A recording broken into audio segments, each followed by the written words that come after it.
All right, hello, Tide fans. Welcome to Tide Talk. I'm your host, Shawn Taylor, in the studio with my buddy Jimmy Messick, on Zoom with Maurice Booth. How you doing, Maurice? I'm well or swell. How are you? I'm doing well. Another special edition Tide Talk. Got a few things to discuss today. We missed last week. Sorry, fans. Our schedules were just booked, but we're here again this week. We were just talking, Maurice, before we got started. So it looks like things are coming together with respect to the coaching staff. There were some announcements that were made, I think, yesterday or today. Finalizing the Lindquist guy as one of the co-defensive coordinators that came from Buffalo, and kind of talking about the stints that he had. He has some SEC experience, so things are taking shape. And of course, everyone was kind of disgruntled when we heard the news about the OC, and he's going to the NFL and yada. But we made an internal promotion for OC, the tight ends coach. Just at a high level, Maurice, what do you think is the impact of that? We've touched on it a little bit in a previous show. I had mentioned at the end of the day, Kalen DeBoer, it's his offense. It's kind of like what we used to say back in the day about Saban. It really didn't matter who the DC was, because it's Saban's defense. What is the impact of that, Maurice, in your opinion, with respect to the OC? Well, you got to think that the first thing that OCs do is have meetings with quarterbacks to make sure that they are comprehending or starting to learn and understand the offense that's going to be put in place. So you look at Grubb. I don't think it was really there long enough, but as you said about Saban and the defense, I think the same would be true with DeBoer as far as the offense. It's his to approve or his to manage or guide, provide direction. So I don't think that at this point there would have been that much loss. And we're just now getting into the mix of it. And just to let everybody know what's going on, you have the winter workouts, which they're well into, and along with that, or I'll say nonstop meetings, but continuous meetings with especially the quarterback room and the OC quarterback coach. In this case, former quarterback at Michigan, who was our tight ends coach, is now the OC. So I think we're still in good shape. There was nothing to panic over as far as time wise, time lost, and so forth. Plenty of time to pick it up, and everything starts in a couple of weeks anyway. So Right. I think we're good. Jimmy, So, DeBoer's offense is the main responsibility for the OC just play calling, or how much do you think DeBoer's going to have as far as control of that, or is he just going to turn it over and say, here's the offense, you do it? I mean, what's your thought on that, based on what you know about DeBoer? If the head coach, whether it's the defensive side or offensive side, if he's actually having to call plays and scheme, then why do we need the OC, or why do we need the DC, right? So you got to think, yes, it's his offense, but you got to think the planning, and I'm assuming to a point, play calling is going to be made by the OC. Again, look, man, we were hiring all these guys. He was bringing all his staff. It seemed like half the staff was coming with him, hiring these guys from South Alabama and Buffalo. I mean, I never heard of really any of them. Right. I mean, I don't know what kind of coaches they were. I only knew what I was reading. I didn't have a clue what we were getting with the OC, other than what we saw Washington do from an offensive standpoint. But I'll be honest with you, him going back to, or leaving, going to the pros, I was like, okay. What hurt me the most, if you will, most thing I was most disappointed in is the offensive line coach. I was more excited about getting their offensive line coach coming off a season where their offensive line won the award. Mm-hmm. So that's what I'm still interested to see about how our offensive line is going to develop under this now new offensive line coach. Yeah, and we brought in an O-line coach. Apparently, what you read is an old school guy. Old school, yeah. He's old school. I don't know. We hadn't really had a chance to talk about that and how you guys feel about that. I mean, we're all old school. I think old school mindset. I'm okay with that. Now, clearly, you got to be up to speed on the new age of football. But Maurice, do you have? I mean, I don't have a whole lot of knowledge about the guy. I think his last stint was at Baylor, if I'm not mistaken.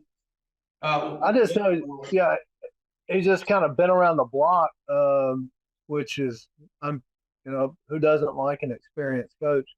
I'm, you know, we can speculate all we want. I go back to what I said a couple of weeks ago. I think our offensive line is going to physically look different as opposed to the 330, 350 size that we had this year, which quite frankly, it cost us. I mean, I don't know how we got blown up on that last play in the semifinals, but our offensive line got blown up in that game, and they really didn't have that great a game. So I don't think it's going to be. I don't want to say. Of course, it could be worse.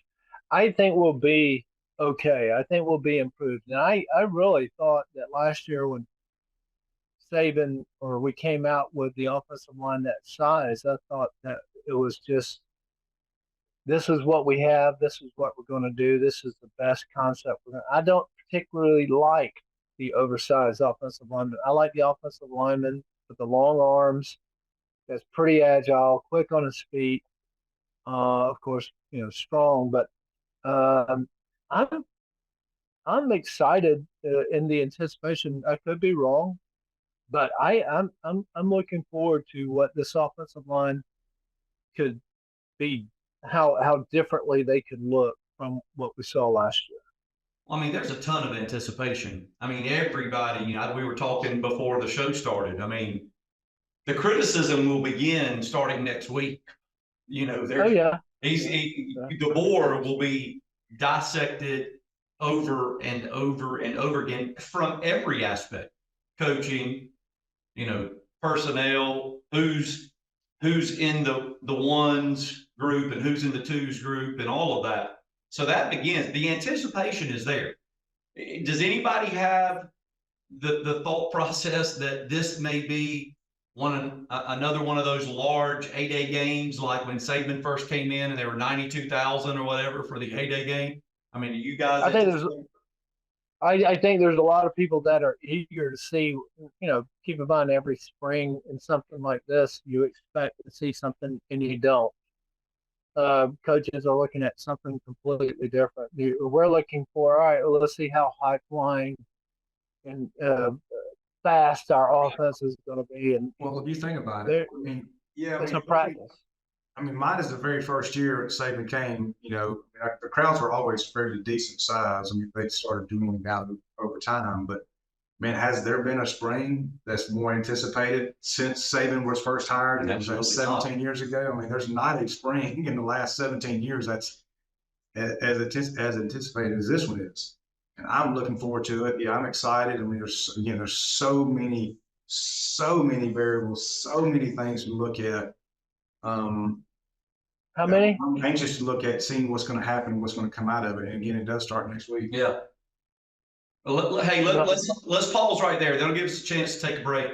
We'll come back and talk about that a little more, because I also want to talk a little bit about, we did pick up a couple players over the past couple of weeks. So Tide fans, hold your seats. We'll be right back with Tide Talk. Beam, the choice you deserve, bringing the game to your home.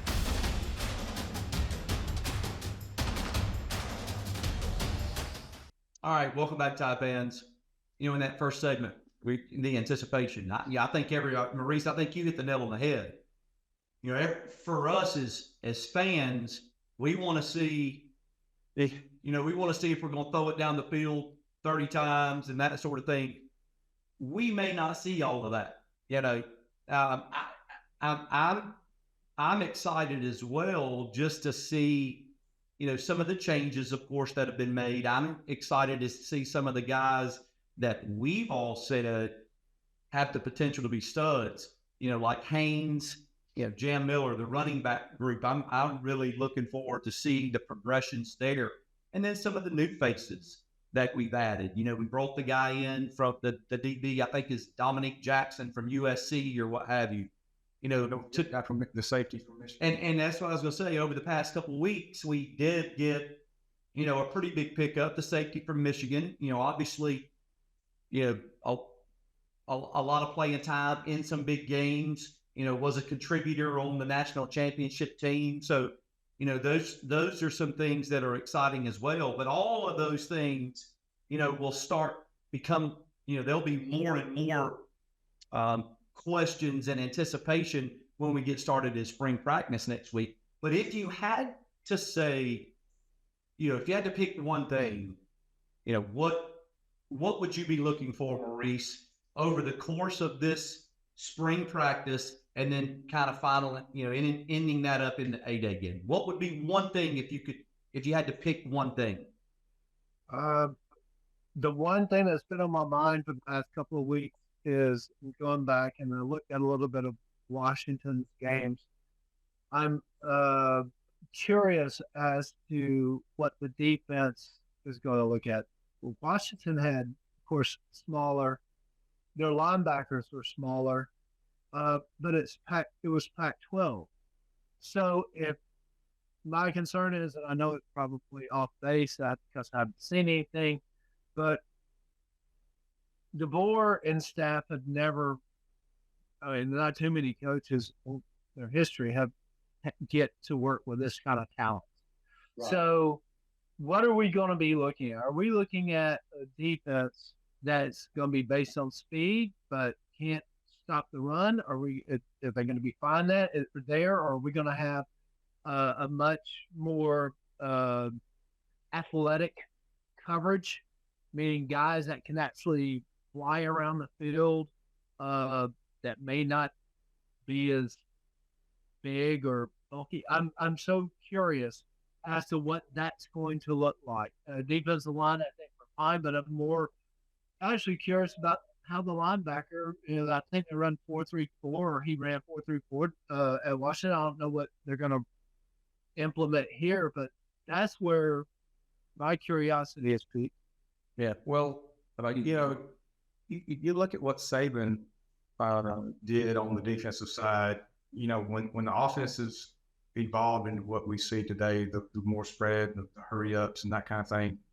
We started to recruit a thinner, leaner, faster defensive side of the ball. Guys on that side of the ball, from linebackers even to across our defensive front. We have one, and when he got on board, they made him lose 100 pounds. So to lean, get him lean and fit. So, from that standpoint, I don't think the type of person we're going to see on that side of the ball is really changing any. Now the scheme is, we're going. I don't even know nothing about it. I was going to try to look into it a little bit. We're going to this 4-2-5. I don't know what that means. But that whole scheme is going to change. But I don't think the look, as far as the athletes on that side of the ball, is going to look much different. Because we started to recruit those faster, leaner, more athletic kind of guys on that side of the ball. Yeah. But so in that 4-2-5, I'm sorry, that 4-2-5, the fifth guy that is going back old school is going to be more like a rover. That plays up. So many call it 4-2-5. I still say it's more like a 4-3-4.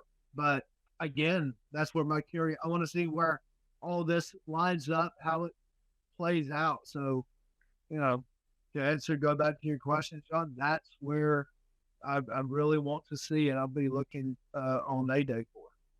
Yeah. So is that what you're looking at? Well, no, not necessarily. I know you're going to ask that question necessarily either, but there's things that I have that I'm interested to see what's going to happen on the defensive side.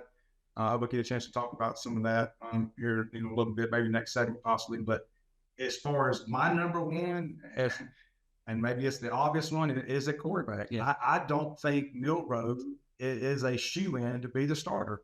I really like the two guys behind him.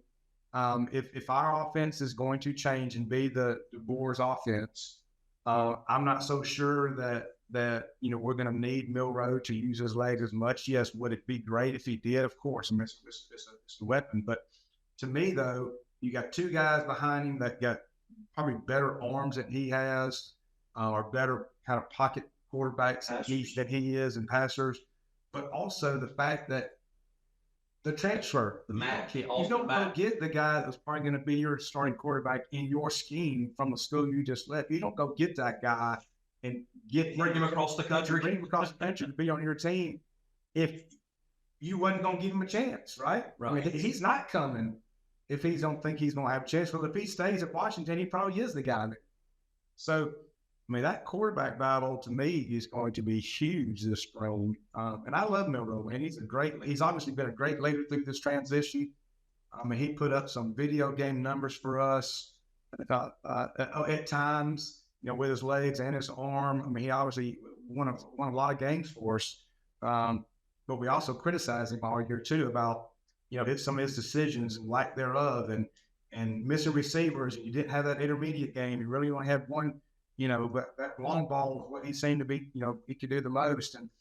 And so, again, love him for what he did this past year for us. Love him for sticking around and being the leader that he's been. But again, I'm not so sure he's going to be the starting quarterback. And again, it wouldn't hurt my feelings if he's not the starting quarterback. Shawn, it's a sad day. I never thought I'd see Jimmy turn his back on the University of Alabama and Jalen Milroe like that. But I mean, it's your birthday, so happy birthday. We'll give him a little reprieve since it's his birthday. Yeah, Tide fans, shout out to Jimmy. It's his 54th birthday today, so make sure. I know I don't look it, but of course. So for me, I think it goes the thing that I want to see. I think that I'm most interested in. Of course, there's several things that I'm excited about, but it has to be what the offense is going to look like, and that is an all-encompassing statement. Because I agree, I think I said it on the last show we did 2 weeks ago. Is Jalen Milroe going to be the starting quarterback in this offense? Why would you bring Austin Mack?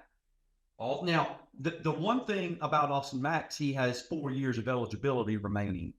So, come in, compete, potentially back up Milroe or whatever the case might be. But I'm interested to see the offense. I want to see the offensive line, what that looks like with a couple of the holes that we have. I want to see if we're going to run the football utilizing the absolute stud backfield that we have. And then how do we adjust from the receiver perspective? When you lose some of the people that we lost, what does that look like?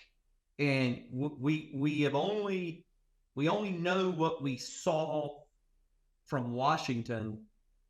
But as to your point, Maurice, this is a different caliber of athlete in the SEC and in Alabama. So that's going to take us right into the next segment.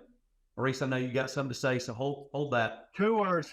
2 words. Go ahead. 2 words. Go ahead. We'll let you start the next section with 2 words. Tide fans, we'll be right back with Tide Talk. Beam, the choice you deserve, bringing the game to your home. All right, welcome back, Tide fans. Maurice, you said 2 words. What? Let's hear them. What? Heisman candidate. So you called it a couple of years with Mac. You called it a couple of years with Mac Jones, and I thought you were crazy. So I'm calling it February. What's today? 27th. Maurice, it does say Tide Talk with Shawn Taylor. I mean, there's a reason behind that. I bow to you. So you believe, understanding some of the things we talked about, you believe Jalen Milroe's still the guy, he's going to win the job, and he's going to be QB1? I said Heisman candidate. So, yeah, I really do. I think he's the man, and this offense will fit, or they will find it a way to fit around his strengths. Look, he hasn't really had a quarterback's coach. Good point. That is really that good. I mean, and Milrow is what, a 4 or 5-star coming out of high school in Texas. So 4-star. okay. Oh well, I mean, I didn't know he was that low. Yeah, let's go ahead. I'm going to go ahead. I yesterday I booked a flight for Jalen in December to New York. I just went ahead and did that for him because I have ESPN. So Well, I don't think there's a question about the guy and his commitment, his leadership skill, which is huge when it comes to being QB1. It isn't just about, listen, we can all go back in the days when, doggone Jay Barker was the quarterback and Jay Coker was the quarterback and, AJ McCarron was the quarterback. They weren't necessarily the most talented guys, but they were leaders, they were smart, and they knew how to run the offense.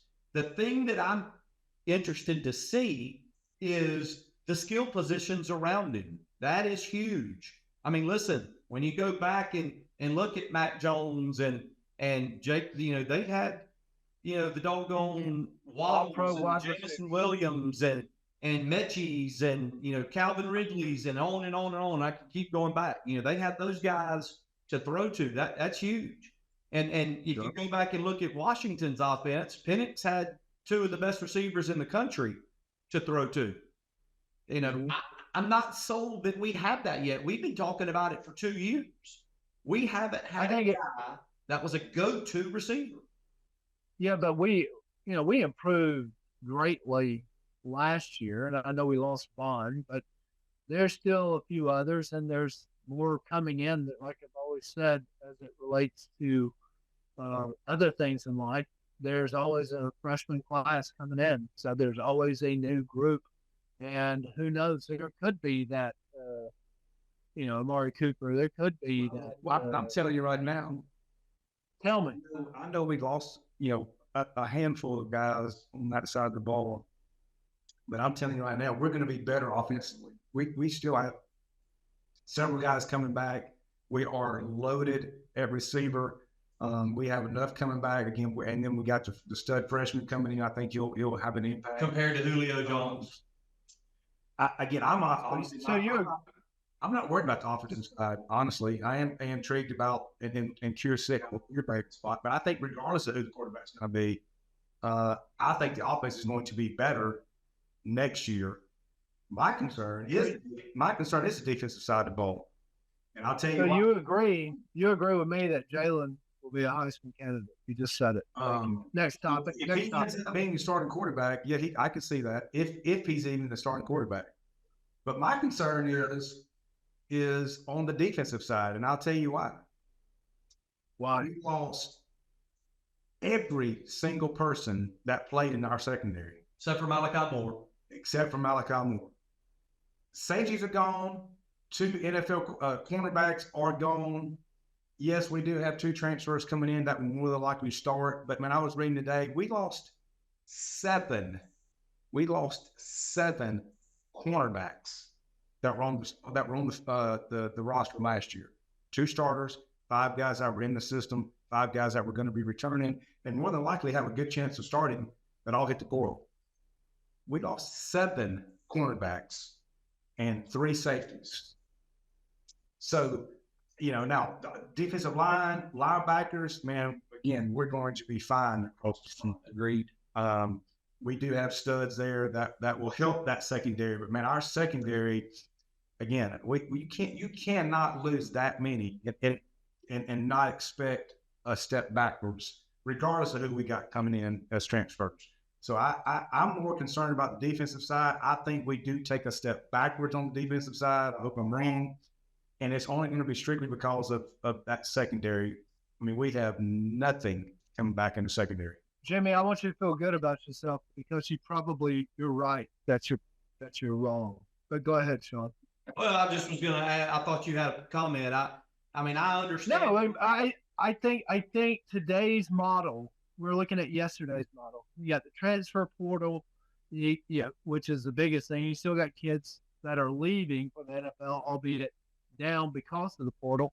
So I think a lot of schools are having to turn over a lot of positions, and new people that you didn't even have on your team last year that are starting. I mean, Ohio State spent $13 million since January the 1st.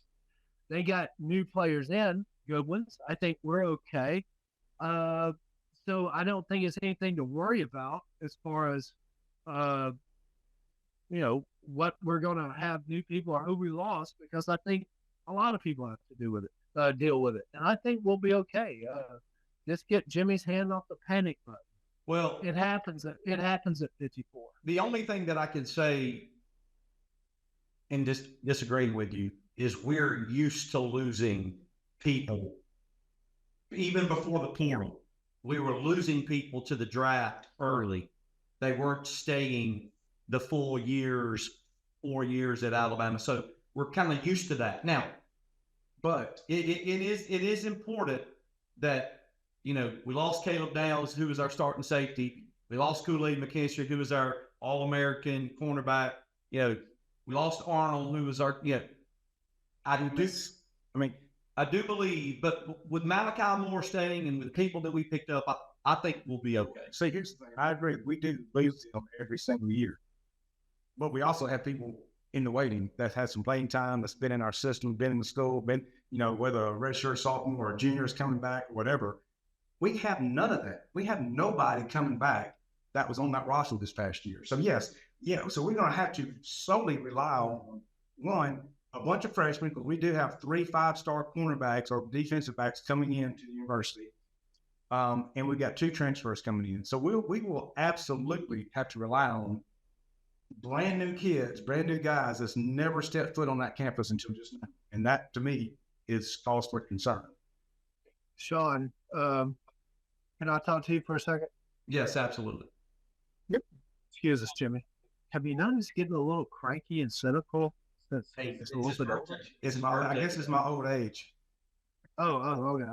Oh, hey, Jimmy. I'm just being real. Go ahead. I'm just being real. Real mean. But anyway. Listen, again, that's all part of kind of what we've been talking about. Anticipation, expectations. It's going to be fun to watch this spring, and Tide fans will be with you throughout the spring practice, and we'll be updating you on some things that we hear and things that we see, and it's something. But again, that's what makes it exciting. It makes it exciting to have that anticipation again. You made a statement earlier. Started out when in Saban's first year, the attendance was huge, and then it kind of trickled. But that was because we were always going to be ranked number 1, 2, 3 in the polls, and people started kind of fading off. It kind of brings the excitement back, in my opinion. So it's going to be fun to watch.